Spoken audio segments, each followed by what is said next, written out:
Are you in need of an experienced HVAC contractor? When choosing an HVAC contractor, it's important to make sure they have experience and qualifications.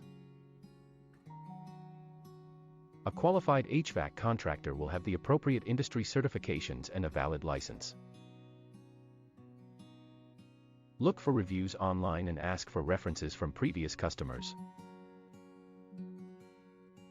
They should also have general liability insurance and workers' compensation insurance. Bonding is another item that protects you from shoddy workmanship and guarantees the contractor will fulfill their obligations.